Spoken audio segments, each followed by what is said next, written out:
Hello guys, আপনাদের জন্য কিছু টপিক নিয়ে আসছি গেমের জন্য। যাদের ফোন 2 GB 3 GB এবং 4 GB 6 GB যাদের আছে ফোন আর যদি ল্যাগ করে তারা এই ভিডিওটি দেখবেন সম্পূর্ণ, অনেকটা উপকার হেল্প হবে। যদি ভালো লাগে লাইক কমেন্ট শেয়ার করে দিন ভাই।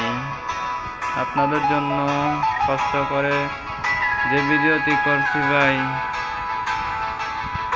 আমাকে যদি ভালোবাসে তাহলে লাইক কমেন্ট শেয়ার করে দিন ভাই।